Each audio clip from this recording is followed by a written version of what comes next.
Ahojte priatelia Fatranských hôr. Chcem vám niečo povedať o novele zákona o ochrane prírody a krajiny, ktorá platí od 1. januára tohto roku. Každý dobrovoľný strážca musí minimálne raz za 2 mesiace odovzdať hlásenku z terénu o plnení jeho povinností, ktoré má dané zákonom. Ale zároveň táto novela hovorí o tom, že vlastne každý člen stráže prírody, čiže dobrovoľný strážca, musí mať podpísanú zmluvu s každým vlastníkom pozemku, na ktorom bude vykonávať tú jeho činnosť. Čo je absolútny nezmysel, každý to samozrejme dobre vie.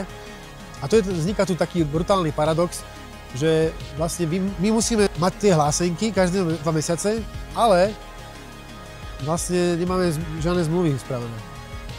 V podstate porušujeme zákon tak či tak.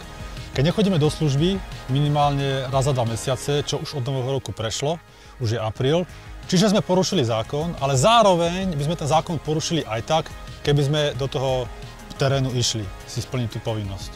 Čiže je to taká malá strážcovská hlava 22 nezmyselná. A takéto absurdné situácie tu vytvára Ministerstvo životného prostredia namiesto toho, aby ochraňovali prírodu a vymýšľajú takéto nezmysly, ktoré vlastne bránia ochrane prírody, členmi stráže prírody. A my už to pekne vidíme, že čo bude nasledovať. Nakoľko profesionálni strážcovia prírody a všetci zamestnanci správy národných parkov majú svoje pracovné doby od pondelka do piatku v istom čase, nevieme si predstaviť, ako sa bude strážiť príroda cez víkendy, keď je ten nával turistov najväčší do našej prírody.